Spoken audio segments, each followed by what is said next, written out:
बिस्मिल्लाहिर्रहमानिर्रहीम, अस्सलाम वालेकुम। खेलों की खबरों पर तबसरा और तज़ियों से स्कोर के एक और प्रोग्राम के साथ सैयद याह्या हुसैनी आपकी खिदमत में हाजिर है। इंतजार की घड़ियां खत्म होने को हैं। 17 साल बाद पाकिस्तानी अवाम इंग्लैंड क्रिकेट टीम को अपने मैदानों में एक्शन में देख सकेंगे। दोनों टीमों ने गुज़िश्ता 3 दिनों में भरपूर प्रैक्टिस करके खुद को मुकाबले के लिए तैयार कर लिया है। ट्रॉफी की रोनुमाई भी हो गई। बाबर आजम ने एशिया कप की परफॉर्मेंस को भुलाकर इंग्लैंड के खिलाफ सीरीज में परफॉर्म करने की ठान ली है, मगर दूसरी तरफ इंग्लिश टीम जख्मों से चूर है और उनके कप्तान जॉस बटलर T20 सीरीज के इब्तदाई मुकाबलों के लिए दस्तयाब नहीं। यही हाल उनके नामवर फास्ट बॉलर्स का भी है, लेकिन इसके बावजूद कायम मुकाम कप्तान मोइन अली पाकिस्तान टीम को उनकी सरजमीन पर शिकस्त देने के लिए पुरअज़्म दिखाई देते हैं। अब देखना यह है कि नेशनल स्टेडियम कराची में होने वाले T20 मुकाबलों के पहले मरहले में कौन सी टीम बाजी अपने नाम करेगी। पाकिस्तान और इंग्लैंड की टीमों ने भरपूर तैयारी के बाद अपने तुर्कश में हथियारों को हतमी शक्ल भी दे दी है। अब बस मैदान में इन दोनों टीमों के खिलाड़ी एक दूसरे पर बाजी ले जाने को तैयार हैं। इंग्लिश क्रिकेट टीम रवानगी से कबल ही फिटनेस मसाइल से दो चार रही है, इसलिए उन्हें अपने कप्तान Jos Buttler, fast bowler Chris Woakes और मार्क वुड की खिदमत हासिल नहीं। इंग्लिश टीम मैनेजमेंट उन्हें आराम करवा रही है। दूसरी जानिब उन्हें अपने बेहतरीन ऑलराउंडर बेन स्टोक्स और जारहा मिजाज विकेट कीपर बल्लेबाज जॉनी बेयरस्टो का साथ भी हासिल नहीं है। अलबत्ता इंग्लिश टीम की बेंच स्ट्रेंथ मजबूत है, इसलिए जॉस बटलर और जॉनी बेयरस्टो की गैर मौजूदगी में विकेटों के पीछे ये जिम्मेदारी फिल सॉल्ट अंजाम देने के लिए तैयार हैं और उनका बल्ला भी खूब रन उंगलने की सलाहियत रखता है, जिसका मुजाहरा पाकिस्तान सुपर लीग में पाकिस्तानी शायकीन देख चुके हैं। उनके साथ जारहा मिजाज हैरी ब्रोक जो लाहौर कलंदर के लिए परफॉर्म कर चुके हैं, उनके खतरनाक बल्लेबाजों में शुमार होते हैं। लेकिन सबकी नज़रें 3 साल बाद इंग्लिश टीम में वापस आने वाले एलेक्स हेल्स पर होंगी, जो मैच को एकतरफा बनाने की पूरी सलाहियत रखते हैं। बॉलिंग में इंग्लिश टीम को तजुर्बेकार फास्ट बॉलर डेविड विली के साथ 6 फीट 7 इंच के दराज खत फास्ट बॉलर रेस्टोप्ले का साथ हासिल होगा, जबकि स्पिन बॉलिंग का शोबा कायम मुकाम कप्तान मोइन अली और आदिल रशीद के जिम्मे होगा। पाकिस्तानी खिलाड़ियों की बात की जाए तो फास्ट बॉलिंग में नसीम शाह, हारिस रऊफ और मोहम्मद हसैन अपनी तेज़ रफ्तारी से इंग्लिश बल्लेबाजों की विकेटें उड़ाने को बेचैन हैं। शादाब खान अपनी लेग स्पिन गेंदों से इंग्लिश बल्लेबाजों को परेशान कर सकते हैं, तो left arm spinner Mohammad Nawaz की घूमती हुई गेंदें नए इंग्लिश बैटर्स के लिए परेशान कुन होंगी। अलबत्ता पाकिस्तान को बैटिंग के शोबे में कुछ मुश्किलात हो सकती हैं। अलबत्ता इसका बोझ उठाने का सबसे बड़ा बीड़ा कप्तान बाबर आजम और टीम में शामिल किए जाने वाले शान मसूद के सर पर होगा। पहले मुकाबले में मोहम्मद रिजवान को आराम दिए जाने की बाज़गश है और उनकी जगह मोहम्मद हारिस विकेट कीपिंग की जिम्मेदारी लेंगे। दूसरी जानिब आसिफ अली और खुशदिल शाह पर भी बैटिंग परफॉर्मेंस देने की भारी जिम्मेदारी आयद होगी। इंग्लिश क्रिकेट टीम 17 साल बाद पाकिस्तान का दौरा कर रही है, लेकिन इससे कबल पाकिस्तान इंग्लैंड की टीमों के दरमियान पाकिस्तान में एक भी T20 मुकाबला मुनक्किद नहीं हुआ। ये दोनों टीमों का पाकिस्तान में पहला बैनुल-अक़वामी T20 इंटरनेशनल मैच होगा। मजमूई तौर पर दोनों टीमें अब तक 21 बार T20 फॉर्मेट में एक दूसरे के सामने आ चुकी हैं, जिसमें इंग्लैंड को वाज़ेह बढ़तरी हासिल है। पाकिस्तान के खिलाफ इंग्लैंड 14 मरतबा कामयाब रहा और पाकिस्तान को सिर्फ 6 मुकाबलों में कामयाबी हासिल हो सकी। एक मुकाबला बेनतीजा रहा। 14 फतूहात में से इंग्लैंड ने 7 होम ग्राउंड पर और 7 अवे वेन्यूज़ पर हासिल की। पाकिस्तान और इंग्लैंड के दरमियान आखिरी T20 सीरीज जुलाई 2021 में इंग्लैंड की सरजमीन पर मुनक्किद हुई, जहां इंग्लिश टीम ने 2-1 से फतह अपने नाम की। पाकिस्तान और इंग्लैंड के दरमियान मजमूई मुकाबलों में इंग्लिश टीम को वाज़ेह बढ़तरी हासिल है, लेकिन इंग्लिश टीम की आखिरी 2 सीरीज़ में परफॉर्मेंस अच्छी नहीं रही। इंग्लैंड ने होम ग्राउंड पर भारत और जनूबी अफ्रीका से T20 सीरीज़ में हिस्सा लिया। पहले भारतीय टीम ने इंग्लिश टीम को 3 मैचों की सीरीज़ में 2-1 से शिकस्त दी और फिर जनूबी अफ्रीका की टीम ने इंग्लैंड को सीरीज़ में 2-1 से हरा दिया। दूसरी जानिब पाकिस्तान टीम ने एशिया कप की सूरत में T20 टूर्नामेंट में हिस्सा लिया, जहां पाकिस्तान फाइनल तक पहुंचने में तो कामयाब हुआ, लेकिन फाइनल में उनकी परफॉर्मेंस ने बहुत सी खामियों को आश्कार कर दिया। एशिया कप से कबल टीम पाकिस्तान ने दौरे पाकिस्तान पर आने वाली ऑस्ट्रेलवी टीम से वाहिद T20 मुकाबले में शिरकत की, जहां पाकिस्तान को नाकामी का सामना करना पड़ा था।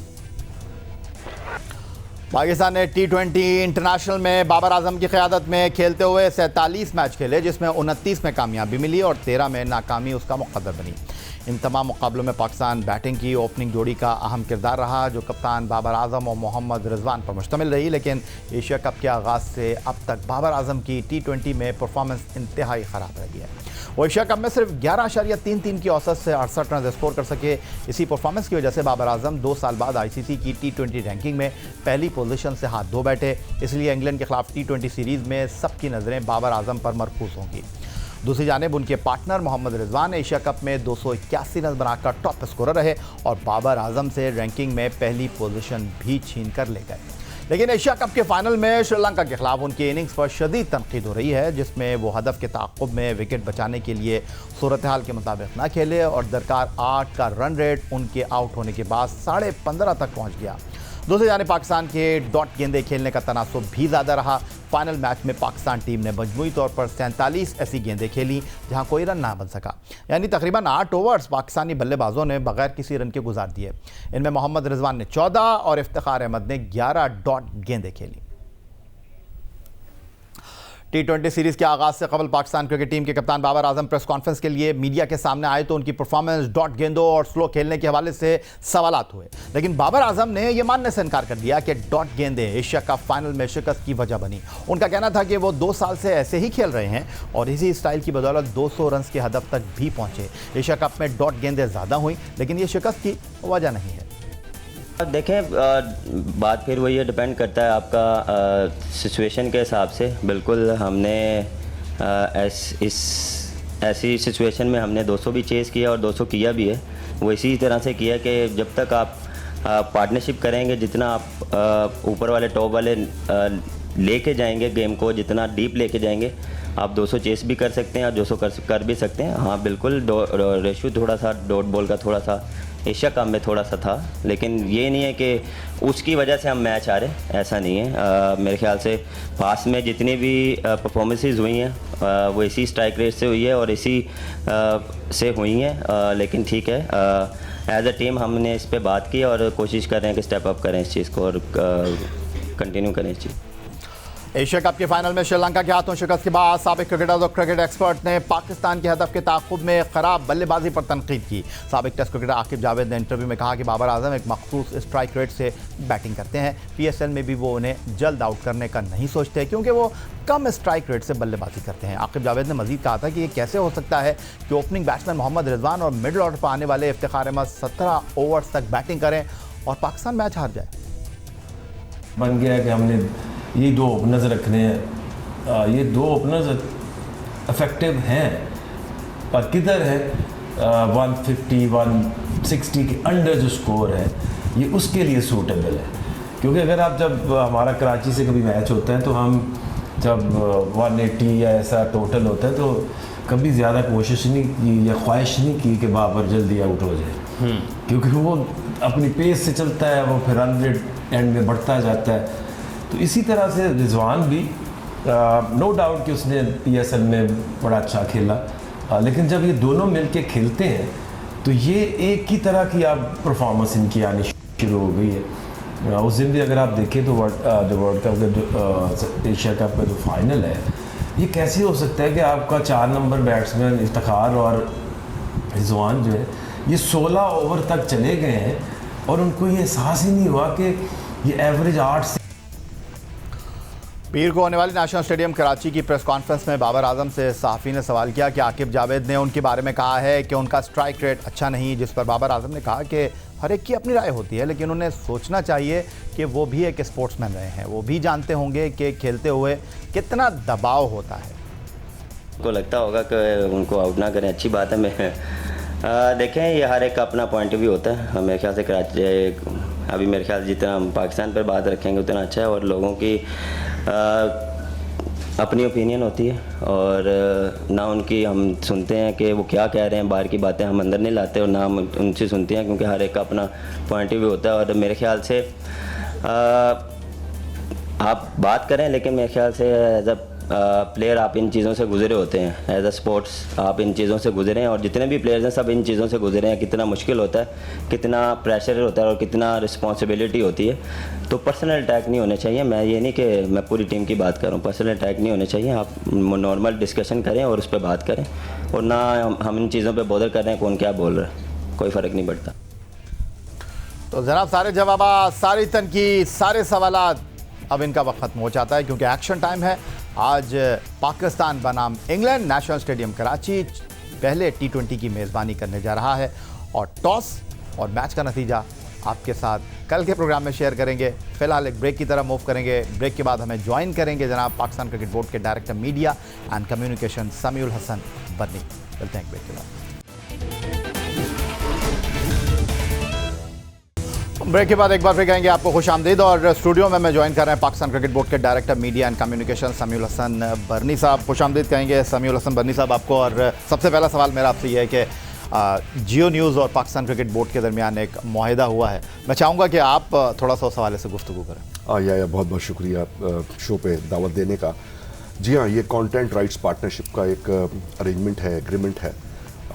इनिशियली 1 साल के लिए है, बट इसमें बेसिक जो फ़िलासफ़ी थी या स्पिरिट थी क्रिकेट बोर्ड की, जो कि बहुत 4-5 महीने से इसके ऊपर काम हुआ था, वो ये था कि हमारे बहुत सारे इनिशिएटिव्स हैं और ब्रांड्स हैं जिसको हम चाहते थे कि हाईलाइट। ऑब्वियसली सोशल मीडिया के ऊपर हमने बहुत उसको प्रमोट किया, बट एक हमारे पास न्यूज़ प्लेटफॉर्म भी होना चाहिए जिनके पास रिसोर्सेज होते हैं, जिनके पास इक्विपमेंट होते हैं, जो उसमें हमें मज़ीद सपोर्ट कर सकते हैं। और जब मैं ये बात करता हूँ तो मैं डेवलपमेंट प्रोग्राम की बात करता हूँ, वुमेंस क्रिकेट की बात करता हूँ, PGL की बात करता हूँ। ये जो 10, 12, 14 साल के बच्चों को हम लुक आफ्टर कर रहे हैं और उनको हम आइंदा 10 साल के लिए डेवलप कर रहे हैं। सो ये वो पार्टनरशिप है जिसके अंदर हम जियो न्यूज़ के साथ काम कर रहे होंगे, उनको एक्सेस दे रहे होंगे, वो ह्यूमन स्टोरीज़ निकाल रहे होंगे, उन खिलाड़ियों को हाईलाइट कर रहे होंगे, लाइकवाइज उन इनिशिएटिव्स के ऊपर वो बात कर रहे होंगे। फिर पाकिस्तान टीम भी आ जाती है ऑफ कोर्स उस पूरे पैकेज के अंदर। So I think it's a win win for both Geo news and PCB। और जो लॉन्गर ऑब्जेक्टिव है वो ये है कि Geo news should become a one stop shop for all accurate timely information, ताकि फैंस जाके देख सकें और एक बेहतर उनके पास इंफॉर्मेशन की रिसोर्स हो। बुनियादी मकसद इस पार्टनरशिप का ये भी है समीउल हसन बनी साहब, क्या मैं ये कह सकता हूँ कि कराची से खैबर तक पाकिस्तान स्पोर्ट्स में क्रिकेट एक बड़ी आवाज़ है। पाकिस्तान में क्रिकेट एक प्रोडक्ट है और इस प्रोडक्ट का जो अल्टीमेट कह लें कि बेनिफिशरी है वो पाकिस्तान क्रिकेट बोर्ड है, और पाकिस्तान क्रिकेट बोर्ड चाहता है कि इसको मज़ीद इन्हांस करने के लिए जियो न्यूज़ जो है उनके कंधे से कंधा मिलाकर चले। जी बिल्कुल। देखिए, पाकिस्तान क्रिकेट बोर्ड जो है वो गेम गवर्न करता है on behalf of the people of Pakistan, but हमेशा उसको सपोर्ट चाहिए होती है वेरियस स्टेक होल्डर्स की, और मीडिया उसमें बहुत एक इंपॉर्टेंट स्टेक होल्डर है। अब जियो न्यूज़ के साथ जो पार्टनरशिप बन जाएगी, जो बन गई है इनफैक्ट, उससे हम बहुत ज़्यादा मैक्सिमाइज कर सकेंगे अपने मैसेजेस को। बट इम्पॉर्टेंट चीज़ यह है उसमें यह है कि कंटेंट को हम हाईलाइट करें, और कंटेंट जो है वो हमारे खिलाड़ी हैं, वो है हमारा प्रोडक्ट, उन्हीं को हमने बिल्ड करना है। जो आज हमारे पास प्लेयर्स हैं, और ये एक यूनिक टीम बहुत ज़माने के बाद आपने देखी होगी जिसमें 4-5 वो प्लेयर हैं जो कि जेन्युइन सुपरस्टार्स हैं, बट 5 साल 10 साल 12 साल के बाद क्या होने वाला है, सो उसकी तैयारी हम आज कर रहे हैं। और विद इन पार्टनरशिप विद जियो हमें यकीन है कि हम उनको उनकी प्रोफाइल बिल्डिंग, इमेज बिल्डिंग, उनकी ट्रेनिंग इस तरह करेंगे कि जब वो पाकिस्तान से खेलें 19-20 साल, 21-22 साल, जिस उम्र के अंदर भी खेलें, वो बिल्कुल एक इंटरनेशनल प्रोडक्ट हों और लोग उनको जानते हों। बड़ा मौका है पाकिस्तान क्रिकेट के लिए। 17 साल के बाद इंग्लैंड की क्रिकेट टीम पाकिस्तान के दौरे पर है। वाइट बॉल सीरीज़ के बाद वो चले जाएंगे, फिर इस साल के आखिर में वो दोबारा रेड बॉल क्रिकेट खेलने के लिए आएंगे। और मैं अगर गलती नहीं कर रहा, 2016-17 में जब नजम अजीज सेठी और उनकी टीम ने जो है पाकिस्तान में इंटरनेशनल क्रिकेट के रिवाइवल के लिए वर्ल्ड 11 को इन्वाइट किया था, तो आप इंटरनेशनल क्रिकेट काउंसिल के प्लेटफॉर्म से जो है वो पाकिस्तान क्रिकेट बोर्ड की भरपूर मदद कर रहे थे। SOPs आपने बनाए किस तरह चीज़ों को लेकर चलना है। तो अब जब 17 साल के बाद इंग्लैंड की क्रिकेट टीम आई है तो कितना बड़ा ओकेशन है, और आप अपने आप को कितना खुशकिस्मत महसूस कर रहे हैं कि पाकिस्तान में क्रिकेट के रिवाइवल में समीउल हसन बनी माजी में ICC के प्लेटफॉर्म से काम कर चुके हैं, और अब जो उनका घर है, जो उनका वतन है, वहाँ से उनको काम करने का मौका मिला। या देखिए, इंग्लैंड का 17 साल के बाद पाकिस्तान में आना ये पूरे पाकिस्तान की कामयाबी है, और यकीनी तौर पे इसका जो आगाज़ हुआ था वो 2015 जब जिम्बाब्वे के 5 T20s खेले थे, फिर वर्ल्ड 11 आई थी, फिर श्रीलंका ने एक मैच खेला, फिर PSL का भी एक उसमें एक बहुत बड़ा किरदार, वेस्ट इंडीज़ आई। बट ये एक अच्छी ऑर्गेनाइजेशन की जो पिछानी होती है वो होती ही है कि वो अच्छी पॉलिसीज़ को लेके आगे चलते हैं, और उन्हीं पॉलिसीज़ का जिनका आगाज़ शायद 2014, 15, 16 के अंदर हुआ होगा, उसी को आप आगे लेके चलें। और इस साल आप देखेंगे कि पूरी PSL पाकिस्तान के अंदर हुई, अनइंटरप्टेड हुई। फिर ऑस्ट्रेलिया की टीम 24 साल के बाद आई, एब्सोल्युटली। अब इंग्लैंड की टीम आ रही है, और न्यूजीलैंड की टीम ने दिसंबर में आना है। सो ये एक कंटिन्यूटी है, और इसमें मेरा ख्याल है कि शायद लोगों को नहीं पता होता कि इसके पीछे बैकग्राउंड में कितना काम किया जाता है, क्योंकि कम्युनिकेशन होती है ECB के साथ, लॉ एनफोर्सिंग एजेंसीज के साथ, लॉजिस्टिकल डिपार्टमेंट इन्वॉल्व होता है, क्योंकि एक एक चीज़ आपको केटर फॉर करनी होती है और एड्रेस करनी होती है, चाहे टिकटिंग हो, चाहे फैंस हो, चाहे मीडिया हो, चाहे ब्रॉडकास्टर हो। ये बहुत बड़ा एक प्रोजेक्ट होता है। मैं बड़ा खुशनसीब हूँ कि मैंने अपनी प्रीवियस लाइफ के अंदर बड़े इवेंट्स, चाहे वर्ल्ड कप हो या चैम्पियंस ट्रॉफी हो, T20 हो, या उसमें मैं इन्वॉल्व रहा हूँ, तो मुझे अंदाज़ा है कि ये कोई छोटा काम नहीं होता। इसमें पूरी एक as a team, as a unit आप सबको इन्वॉल्व होना पड़ता है, और जो कामयाबी हमें नसीब होगी वो पूरे पाकिस्तान की होगी। Law enforcing agencies, local governments, media, cricket board, आपके sponsors, and let us not forget कि जो विजिटिंग टीम है, क्योंकि उन्होंने पाकिस्तान आने का मतलब क्या है कि वो ट्रस्ट करते हैं आपको, उनको आपके ऊपर कॉन्फिडेंस है, और जो आप उन प्लेयरों की बॉडी लैंग्वेज देखे, जो मूवमेंट देखे, जिस तरह उन्होंने बात की है, वो बिल्कुल ईजी है। कुर्सी पे आप बैठे हुए हैं पाकिस्तान क्रिकेट बोर्ड को डिफेंड करने के लिए, डायरेक्टर मीडिया एंड कम्युनिकेशन की हैसियत से, कोई शक नहीं है इसमें। लेकिन आप इस बात से इत्तेफाक करते हैं समीर हुसैन बर्नी साहब के पाकिस्तान क्रिकेट के फॉर्मर कैप्टन हैं रमीज़ हसन राजा साहब, और इंग्लैंड की टीम पाकिस्तान आ रही थी, पाकिस्तान की वर्ल्ड T20 के लिए टीम का अनाउंसमेंट हुआ था, फ़ैन को उन्होंने इंगेज किया अपने साथ। ठीक है, उनका सवाबदीदी इख्तियार है, पाकिस्तान क्रिकेट बोर्ड का अपना प्लेटफॉर्म है, वो जो चाहते हैं, जिस तरह चीज़ों को प्रेजेंट करना चाहते हैं, ये आपका इख्तियार है। लेकिन आपको नहीं लगता कि बहुत सारे सवालात 2 दिन में लोगों के जहनों में मौजूद थे, और अगर वो मीडिया के साथ एक कॉन्फ्रेंस करते, इंग्लैंड के पाकिस्तान आने से पहले रमीज़ हसन राजा साहब जो है मीडिया को चीज़ों के बारे में आगाही देते, तो ज़्यादा बेहतर होता, क्योंकि जो सवालात फैंस ने mostly chairman Pakistan cricket board से किए, वो मीडिया के जहन में भी मौजूद थे। बात आप ठीक कह रहे हैं, बट अगर आप टाइमलाइंस देखेंगे तो कैसे चला। देखिए, एशिया कप ख़त्म हुआ हमारा मेरे ख्याल से 12 तारीख को, 11 को। उसके बाद टीम वापस आई, टीम का अनाउंसमेंट था, फिर इंग्लैंड की टीम का अराइवल था, तो एक के ऊपर एक एक्टिविटी लाइंड अप थी। और जब टीम का स्क्वाड अनाउंसमेंट होता है तो वो चीफ सेलेक्टर की जिम्मेदारी होती है, जब टीम का अराइवल होता है तो विजिटिंग टीम की रिस्पॉन्सिबिलिटी। सो वो लाइंड अप थी। चेयरमैन की कहीं वो स्पेस बन नहीं पा रही थी जहां जाके वो इंग्लैंड के दौरे के हवाले से बात करते। और आप मुझसे एग्री करेंगे कि अगर चेयरमैन बात करता है तो इंग्लैंड के दौरे के ऊपर कम बात होती है, टीम सिलेक्शन और एशिया कप के हवाले से ज़्यादा बात होती है। लेकिन वो इंट्रो दे सकते थे।